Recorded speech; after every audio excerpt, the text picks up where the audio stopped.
Helo, Michael Griffiths ydw i, a fi oedd yn cyd-arwain y maes dysgu a phrofiad ar gyfer mathemateg ar hifedd. Dwi hefyd yn gyn-bennaeth Ysgol Uwchradd Caerdydd ac Ysgol Gyfun y Bari cyn hynny.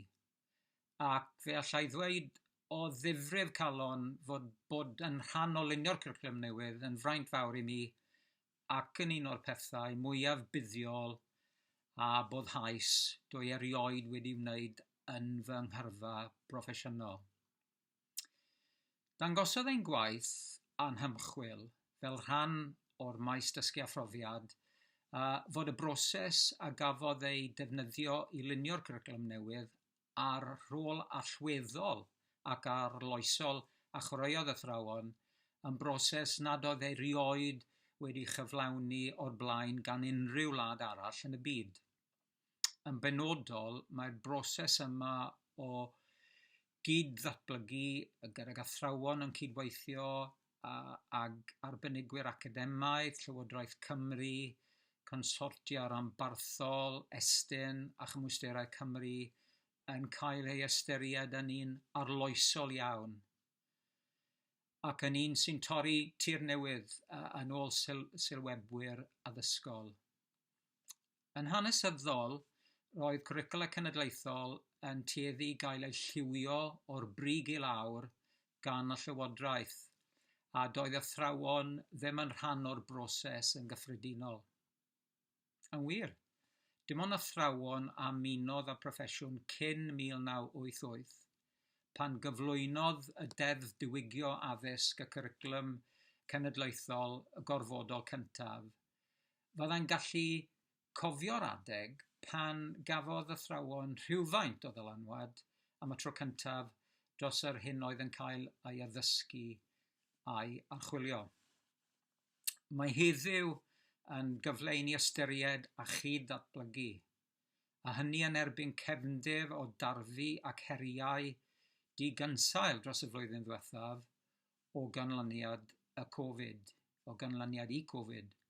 Rwy'n i eisiau clywed am yr heriau hynny ych wedi hwynebu ac yn arbennig sut lwyddoch chi i'w goresgyn.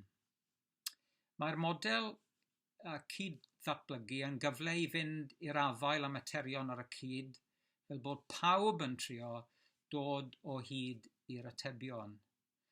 Fe wnaeth y broses yma o gyd-ddatblygu alluogi athrawon dosbarth i weithio gydag academyddion ac arbenigwyr eraill i lunio'r cwricwlwm newydd. Yn sicr, roedd cael arbenigwyr fel rhan o'r grŵp mathemateg yn eithriadol o gynhyrchiol. Roedd nhw'n herio'r athrawon yn y grŵp yn ddidrigaredd gan holi'n fanwl a dadansoddi a chwestiynau syniadau oedd yn dechrau datblygu.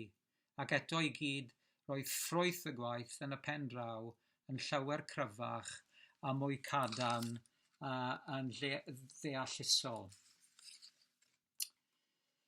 Fe ddesi ar draws y cysyniad o gyd-ddatblygu am y tro cyntaf ar ddechrau mileniwm, fel pennaeth fe wnes i annog y staff i gynnwys y myfyrwyr i'w helpu lunio, cynllunio a chyflwyno gwersi. O ganlyniad, roedd y myfyrwyr yn teimlo bod gyda nhw y fwy o gyfrifoldeb a'r rheolaeth ar yr hyn ro'n nhw'n dysgu, a'r ffordd o'n nhw'n cael ei dysgu yn wedig. Ar ben hynny, roedd yn caniatáu iddyn nhw ddatblygu sgiliau dysgu annibynnol. Yn yr un modd, fe ddylai'r ymdeimlad yna o berchenogaeth a'r rhyddid sydd wedi rhoi athrawon wrth lunio'r cwricwlwm newydd fod yn ysgogiad mawr.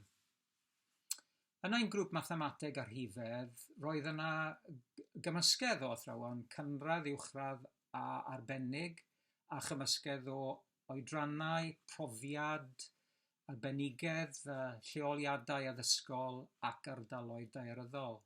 Roedd llawer yn y grŵp erioed wedi cydweithio tu allan i'w ysgol eu hunain o'r blaen, ac roedd pawb o'r farn ei fod yn gyffrous, yn gyfle i ddysgu ac yn cyfoethogi eu profiad nhw eu hunain. Fe mae'r llawer gyfaddef yn agored hefyd fod cymryd rhan ym mhroses gynllunio'r cwricwlwm wedi cynnydd ei gwybodaeth a'i harbenigedd ac wedi codi ei statws yn ei ysgolion ei hunain, ac roedd dysgu gan ei cyfoedion a dod â dulliau newydd yn ôl i'r ysgol yn ogystal â dysgu gan arbenigwyr allanol hefyd wedi bod yn hamrysiadwy. Fe wnawn ni droi nawr at y cwestiwn cyntaf i'w drafod heddiw, sef: yn ystod y flwyddyn ddiwethaf, beth weithiodd yn dda o ran dysgu a pham?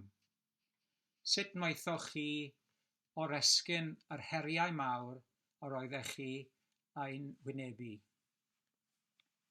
Mae ystyried beth wnaeth weithio yn rhan anfodol o'r ymarfer heddiw, ond mae'n bwysig deall nid dim ond beth weithiodd, ond pam y gwnaeth e weithio. Efallai na fydd yr un peth yn gweithio mob achos, ond os ydyn ni yn deall pam mae rhywbeth wedi gweithio, fe allwn ni ddefnyddio hynny i benderfynu beth rydyn ni am wneud nesaf. Fi'n ni anfanteisio'r y cyfle yma i ystyried yr hyn sydd wedi llwyddo i'w wneud ar y cyd yn ystod y flwyddyn ddiwethaf, rhannu profiadau a allai helpu eraill i ddatblygu ffordd debyg o ddysgu a chreu egwyddorion o ran beth sy'n gweithio a gallwn ni wedyn ei defnyddio ar draws y system. Wrth gwrs, fe fydd yna pethau na weithiodd cystal, ac efallai eich bod chi wedi dod ar draws rhwystrau. Y peth pwysig yw sut gwnaethoch chi ei goresgu nhw. Yn ystod y sgwrs yma, os oes yna unrhyw beth y dewch chi ar ei draws eich chi'n teimlo i fod yn rwystyr na allwch chi ei oresgyn, cofnodwch hynny fel grŵp ar wal bryderon a symud ymlaen. Y peth pwysig yw canolbwyntio ar yr hyn sy'n gweithio. Dyma rai cwestiynau yr hoffech chi feddwl amdanyn nhw efallai ar gyfer drafodaeth yma. Oes yna enghraifft o rhywbeth y weithiodd yn arbennig o dda yn eich addysgu a'ch dysgu yn ystod y flwyddyn ddiwethaf?